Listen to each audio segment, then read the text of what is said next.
The NCAA Lacrosse Championships move into the quarterfinal round. Welcome to Long Island, Hempstead, New York, the site for Virginia and unseeded Maryland. We're just miles away from the PGA Championship over at Bethpage Black. The first of 4 games this weekend. The winners all move on to Philadelphia and championship weekend. Good afternoon, Anish Shroff alongside Quint Kesnick. Paul Carcaterra will be with us momentarily. You've said so many times in the past, this is the hardest round of the NCAA tournament. Why? Well, nobody remembers a quarterfinal loser because the stakes are so big. You advance to championship weekend, the crowd is gigantic in Philadelphia, national TV audience, and all the benefits and attention that a winner of this round gets. Maryland knows the big stage well. They've been to championship weekend 5 years in a row, but needed some help to just get out of the first round last week against Towson. Terps down a goal, less than 10 seconds to go. Jared Bernhardt ties it, sending the game into overtime. Lewis Dubik won it in OT for Maryland, and the Terps back in the quarters with another chance to get to championship weekend. Not the same team that won it all, but the star power is still there. Jared is the jewel of this Maryland offense. His separation, speed, ability to create plays from that right wing. He's a Tewaaraton finalist. That is the Heisman of lacrosse, and boy, he was clutch last week. Came on in the fourth quarter, and John Tillman has been clutch in this round, 7-0 in the quarterfinals as the Terrapins head coach. Virginia has as much offensive firepower as anybody in the country, and Paul, their top studs on offense are hard to match. Well, Anish, Maryland has a daunting task ahead of them defensively. The Cavaliers don't roll out 1 or 2 scores.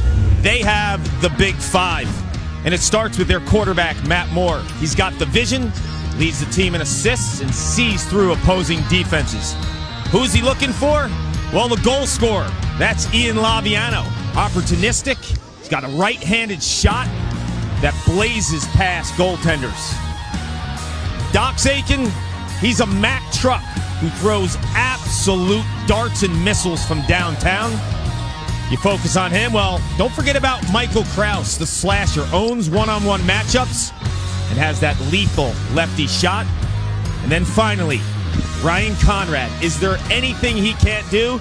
The answer is no. Plays offense, plays defense. On the wings of faceoffs, he's everywhere.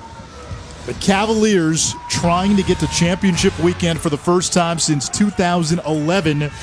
Virginia won it all in 2011, beating Maryland in the final that season. Lars Tiffany in his 3rd season as UVA's head coach. It's been a renaissance this year in Charlottesville. Opening faceoff, Austin Henningsen and Petey LaSala for Virginia. And Ryan Conrad, that switchblade, comes up with the ground ball. Virginia will work on offense to begin. Conrad, MVP of the ACC tournament. Waits for his offensive personnel. And the ball now in the cross of Doc Aiken, the most prolific midfielder in Virginia history. No one has more goals or points. Here's the freshman, Jeff Connor. Down the alley, Connor all the way to the cage, and he's turned away by Danny Dolan. Brett Makar, the freshman out of Yorktown, New York, brings it into the attack zone for Maryland, and the Terps go to work on offense. There is Jared Bernhardt, Tewaaraton finalist, blinding speed.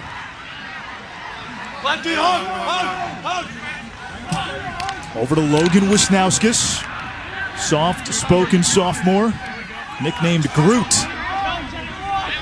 Anthony DeMeo on the wing dodge. Back to Bernhardt from X. Bernhardt guarded by the freshman Cade Sawstead. And his pass knocked down by Matt Jama. Virginia gets the big ground ball. That's such a big strength of this UVA team, Quint. Best in the country at loose balls and ground balls, and many times they'll convert those into transition opportunities for their own. Back up! Come on, man, head up there! Danny Dolan made 15 saves last week against Towson. fifth-year senior, began his career at UMass. Before that at Garden City, which is, we can probably see it from this press box. Anish, I think both offenses have an advantage in this game. Virginia's speed on O. There's not a single matchup I like if I was the Maryland defensive coordinator, and vice versa. I think Bernhardt, Wisnauskas, and Fairman can give Virginia some fits. Aiken's got the short stick. Alex Smith. Aiken bullies his way in. Over to Michael Kraus now. Kraus has it taken away. A lot of red jerseys in the area.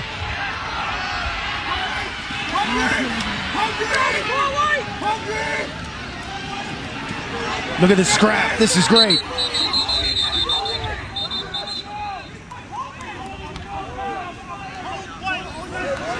It's going to be a hold against Virginia, so Maryland will get the ball back. Two monster plays by the freshman Makar. You saw him clearing on that first possession of Maryland's, and then stripping Michael Kraus. From an experience standpoint, obviously favors two and white, but Makar's a beast. If you see how strong he is, holding Kraus on goal line extended could be something he can accomplish. In space, more challenges. Here's Kyle Long, 23 in a red, one of the heroes for Maryland last week. 4 assists. Long with a nice move, feeding Wisnauskas. It's not there on the doorstep. That's the vision of Kyle Long, only a freshman. And watch his quickness. He's 300-plus assists in high school. Tremendous change of direction. That's a matchup I love right now. DeMeo inside, falls to the ground. Penalty coming on Virginia.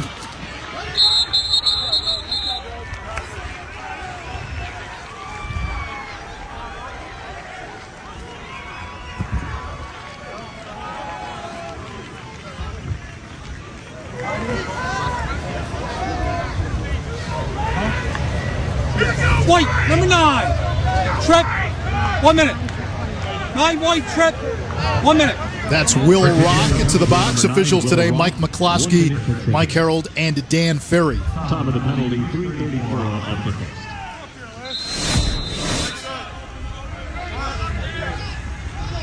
So Maryland with the extra man, 32% on the EMO this season. Bubba Fairman out of Sandy, Utah, over to Wisnauskas. Inside, Dubik could not corral the pass. It comes to John Fox. Virginia ground ball number 34, John Fox. Timely check by Jared Connors, 28 in white.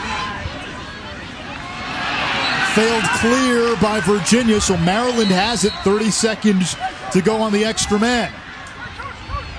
DeMeo up top to Fairman.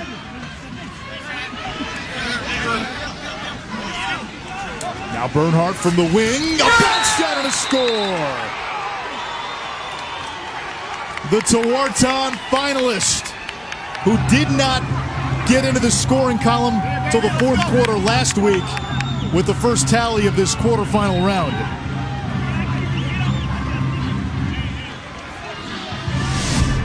This is a poorly executed outlet pass, mishandled by Virginia. And the penalty means you got to play more man down defense. Bernhardt just given too much real estate from the right wing, sets his feet and uses the earth. Look at that big bounce shot kick into the upper portions. You got to know the scores if you're Virginia. You're man down, so the numbers advantage is not in your favor. But that's Jared Bernhardt on the wing from 8. Press out, contest the shooter's hands. Virginia's defense has been much better in their last 4 or 5 games. But they're going to be tested today from a very surgical Maryland staff and game plan. Here comes LaSala to the wing. Laviano whistles one high. 3 in white. Ian Laviano coming home. A Long Island native. He was the Island Player of the Year in high school as a senior. Now Kraus against the freshman Makar. Laviano calling for it inside. Instead, it's back to Conrad. Shot clock at 55. The 80-second shot clock, a new rule implementation this year. Now Jack Simmons down the alley. Back to X and Kraus. Here comes Moore. Draws the slide. Moore had 7 assists in the first round win against Robert Morris. Jeff Connor now. Top freshman for Virginia, part of the #1 recruiting class in the country. 20 to shoot. Kraus has his man hung up. Cat and mouse. Kraus snakes around. Didn't get much on the shot. It was deflected and Dolan out of the cage. And now the ride by Virginia. Maryland, the best clearing team in the tournament. Virginia with a Valkyrian ride. Terps are ready to play.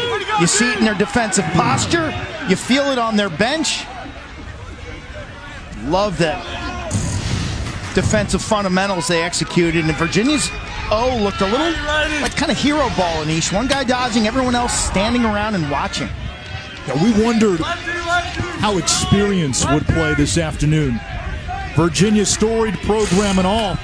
They've never been on this stage with this group. Maryland, #1 seed in the tournament the last 3 years, and a championship weekend fixture. Here's Will Snyder. His dad played at Virginia. Now Bernhardt again. Flag coming against UVA. Bernhardt over to Wisnauskas. His shot blocked. And another man-up opportunity for the Terps.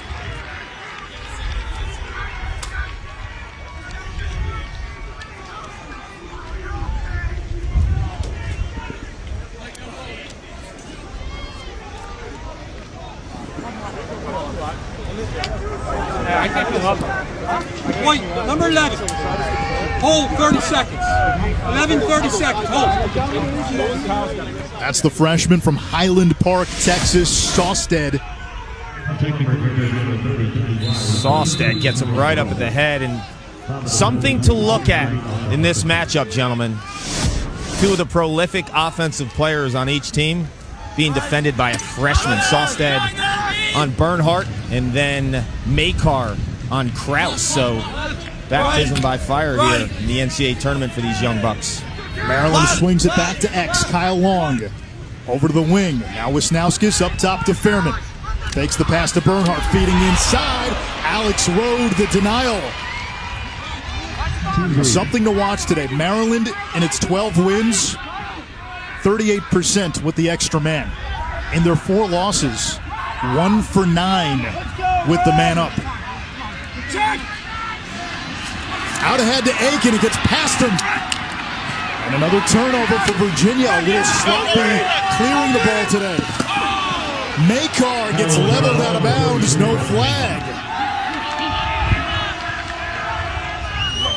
3 early turnovers for Virginia. Terps are crisp. They are. Good chance here. Shot to score. DeMeo from Wisnauskas. 2-0 Terrapins. Experience is worth something, right, gents? The Terps are a mainstay in May. 7 of the last 8 championship weekends. Virginia might be a blue blood. They have not tasted championship weekend since 2011. And Anthony DeMeo's got the Terps up 2-0. Experience.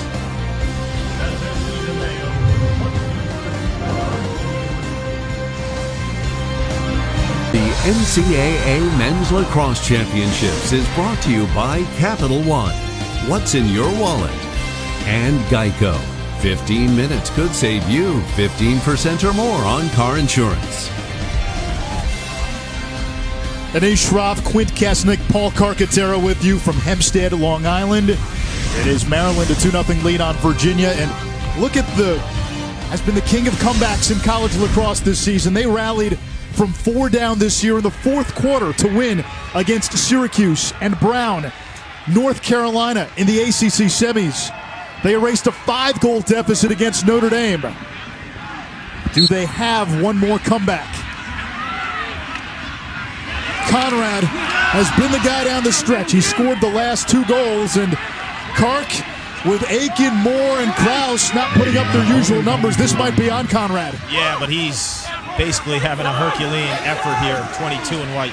Laviano makes it a 2-goal game. Hang on.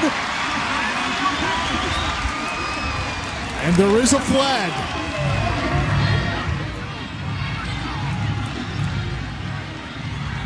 Goal's going to count. This is a disaster for Maryland's defense. Conrad draws 3. You see the late hit on Puglisi draws the foul. There's some confusion. Are we in man? Are we in zone? Mark up. Laviano left all alone in the low slot. I like the change of pace by Laviano because when I watch tape from that spot, he loves to go low to high. That time he kept it low. And the penalty on Maryland, so now Virginia with the man advantage. John Tillman, confusion, situation awareness. He's got to call a timeout here. He calls a timeout. You know, Quint, we've seen this in lacrosse this year. You want to take the air out of the ball, but then when the other team makes a run, you've already hit that gas pedal, and it's hard to restart. We saw it in the ACC tournament with Syracuse and North Carolina. We've seen it at other times this season. Maryland goes into stall ball tactics, and now you may have opened the door for Virginia. It was 12-7 and not looking good for Virginia. Conrad scores from Matt Moore with 9:18 to go on the extra man. Next thing you know, it's Conrad again. This time when Maryland goes zone, they just give him too much cushion, and he hits the outside shot. The nightmare scenario is off that last faceoff win. Unorganized Maryland defense. They don't find their matchups, and there's Laviano from about 8 or 9 yards. So all of a sudden, it's 3 straight. Momentum has clearly shifted, and if you're the Terps, you're glancing up at the clock right now. Wow, there's 3 minutes and 5 seconds. That is an eternity. And I love this face-off opportunity for Virginia for 2 reasons. LaSala, 23 in white, is an absolute scrapper. So even if he loses, he will hunt you down. But if he wins, he gives you an opportunity with some offense because we see him stay on a lot longer than other face-off guys. And the second and most important reason why I love this, 22 in white. Absolutely devours ground balls all season long for the Cavaliers. It's part of their DNA, but he does it as well as anyone on the season. 79 ground balls. That is an outlier type stat, and everyone knows when you look at midfielders nationally, if you want someone to do everything, you want Ryan Conrad. These are your specialty situations, your nuanced situations. A Virginia man-up face-off where Connors on the far wing is wide open right now. 3-on-2 face-off for Virginia. They trailed by 5 with less than 10 minutes to go in the fourth quarter. And Conrad has it, flips to Connors to Conrad. And a timeout by Lars Tiffany, 2:55 to go, fourth quarter. Still plenty of time, and this Virginia team that at 12-7, you're thinking, man, can they really do this again? Have a chance.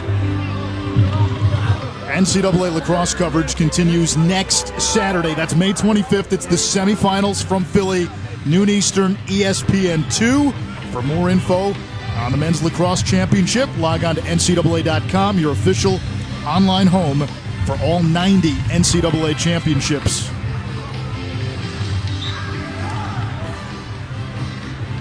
Talking to Lars Tiffany before the ACC championship against Notre Dame, I said to him, why are you guys able to come back so many times this season? And he said, we never believe we're out of a game with the style we play. And if you look at how the season turned, they were 1-2, beat Princeton in overtime. An overtime win against Syracuse, another overtime win against Brown.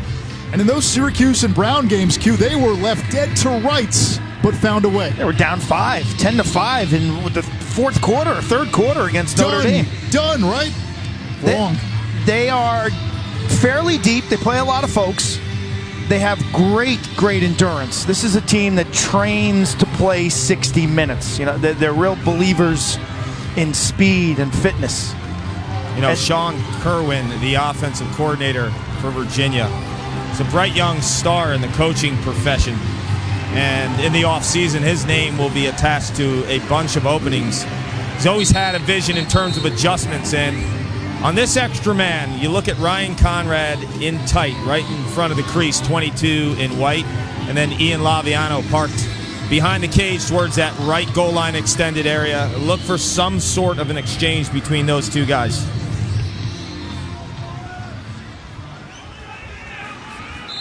Mikey Herring will initiate. Over to Matt Moore. Inside, looking for Conrad. The dunk not there. Herring closest to the ball where it went out. 40 seconds on the man up. Conrad coming around the bend. Conrad to the rescue again. That's 3 fourth quarter goals for Conrad. 4 in the game. And it's 12-11 with 2:41 left.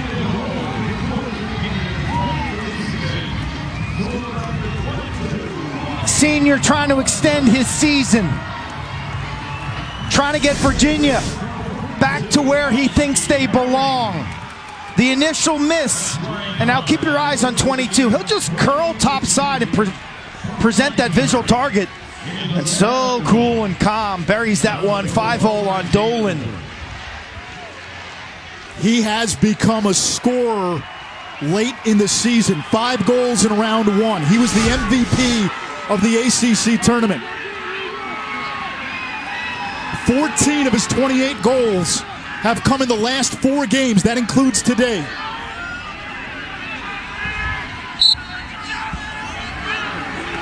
Virginia on a 4-0 run. All the momentum on the side of the Cavaliers. And LaSala keeps it that way. A chance to tie as we come up on 2 minutes to play. Quarterfinal number 1.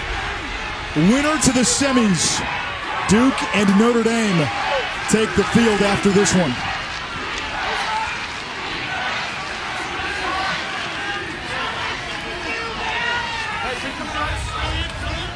Mikey Herring. Guarded by Alex Smith, and now it's Moore. He'll attack Corley. Moore gets the step. Back to Herring, who drops the ball. Smith has it for Maryland, chased by Laviano. Big clear for the Terps, O'Connell. Trail check by Moore, knocks it loose. There's the ride by Virginia. 1:35 to go, another chance for UVA.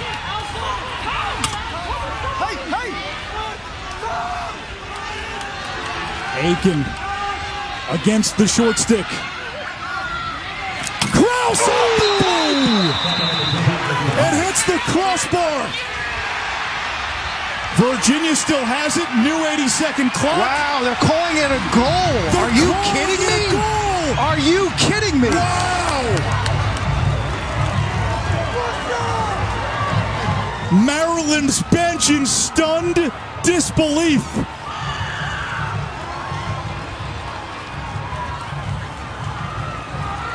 We need to see a replay. You make the call at home. I think it'll be pretty simple.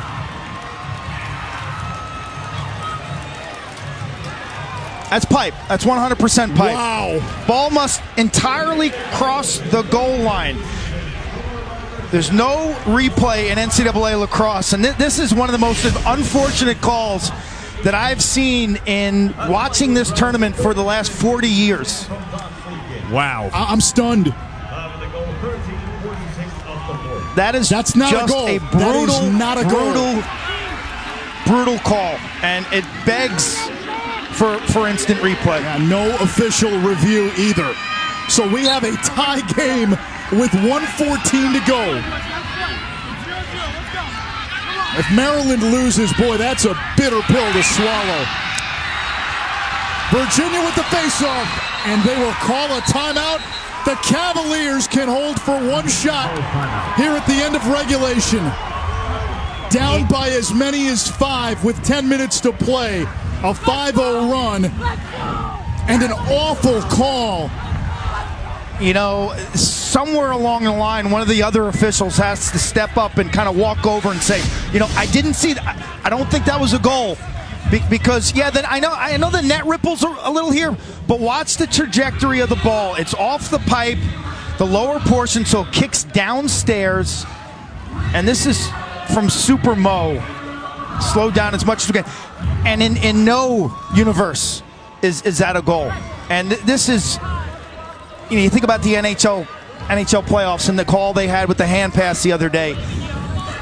This is blatantly unfortunate if you're a University of Maryland fan, and if you're a lacrosse fan, quite frankly. You're not kidding, Quint. And here's the deal. When you think about that kind of a shot, if you're an official, the easy call if it hits the pipe is what? No call. Look at all the players. They know it's not a goal. Nobody played that like it was a goal. Only one person in this whole stadium did. You hate to see a game this good, especially this kind of fourth quarter, with these violent pendulum swings be decided by an official's call.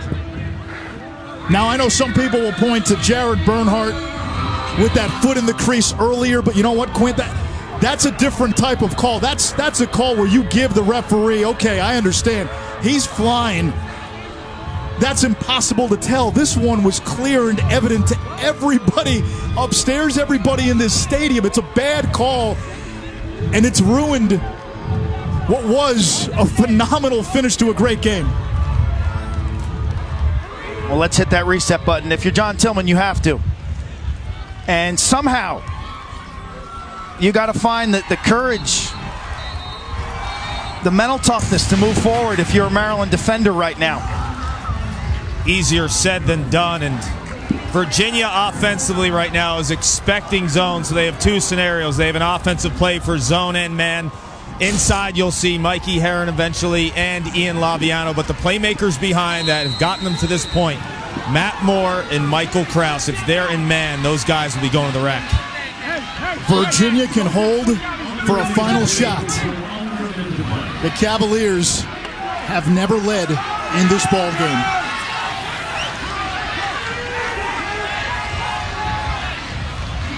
And the ball in the cross of Michael Krause, one of the best attackmen in the country. 30 seconds. Here comes Krause. Slithers in. His shot wide. Moore has the backup. 25.9 on the clock. Now Moore against Corley. Changing directions. Moore left hand just wide. It'll stay with Virginia. Less than 20 seconds in regulation.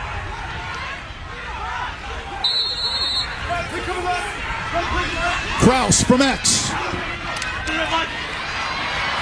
Flips it back to Moore on the doorstep. Laviano, not enough on it. It dies near the end line. 5 seconds. Moore, 3 seconds. Feeding inside. And we have overtime.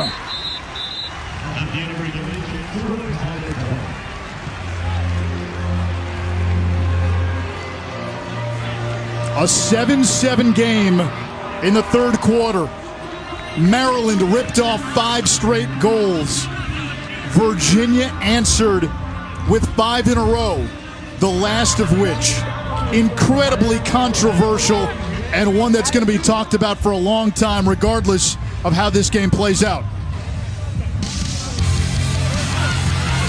Virginia operating. Krause rattles that one off the post. You see the official on the far side gives the reset call. Watch the official, top of the screen. You'll see the top official give the reset call. What I don't understand is why they didn't talk after this.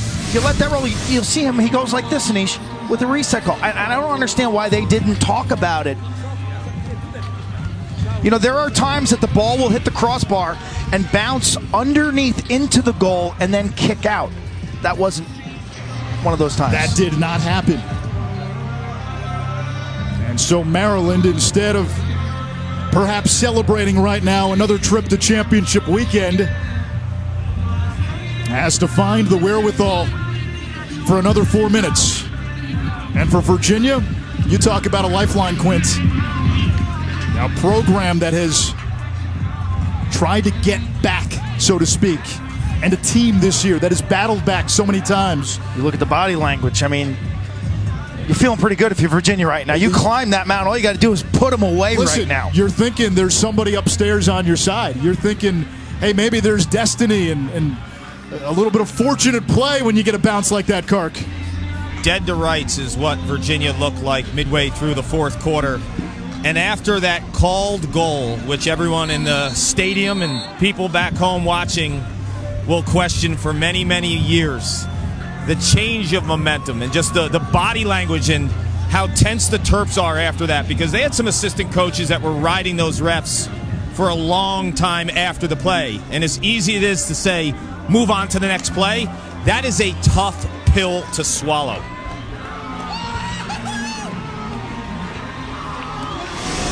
It's a horrible call. I mean, I guess at this point, you have to move on and play on. Move on, Anish. We are moving on because the winner of this game moves on to the game's biggest stage, championship weekend. The first of 4 quarterfinal games about to go to overtime. We will play 4-minute periods until someone scores.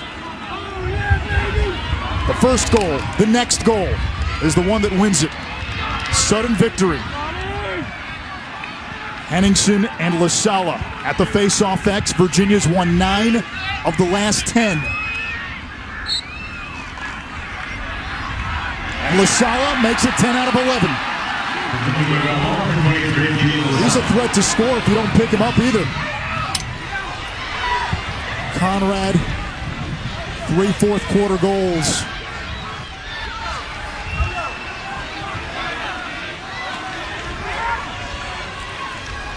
Dox Aiken.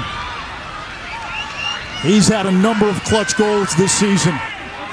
Lars Tiffany has said the fourth quarter, Dox time. Well, now we're in overtime.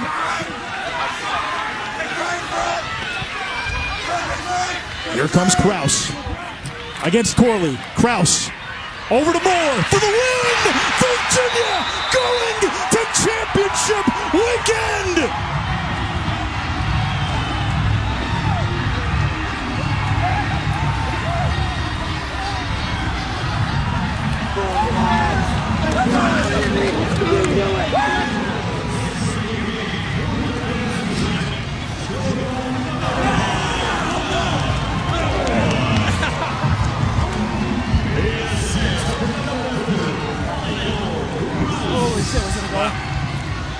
The Cavaliers have their only lead of the game.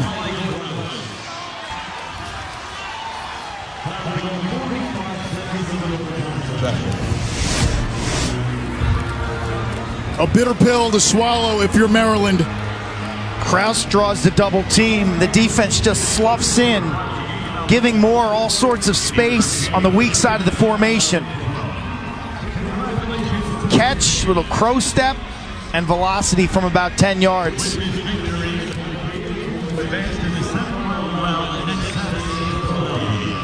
This was a goal. There was no doubt. And the Cardiac Cavaliers, with a little luck and a fortunate call that went their way, find a way again. Kark. Coach, at 12-7, what gave you the belief that you guys could win this ball game? Well, there's a couple things. One, we've been doing it all year. And two, I remember a great game, Notre Dame-Albany, on this field in the quarterfinals when Notre Dame made a great comeback. So it's never over, and especially with the heart of the Virginia men.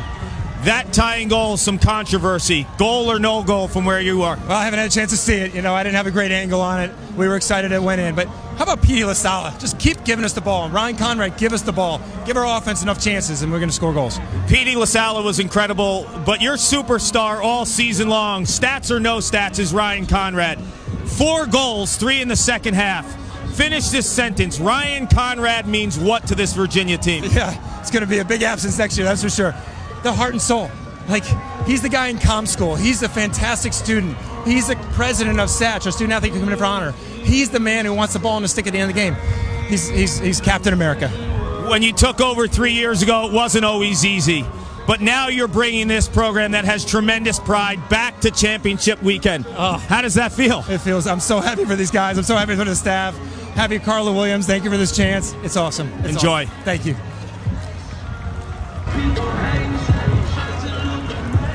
Let's go. Ryan Conrad, our Capital One player of the game.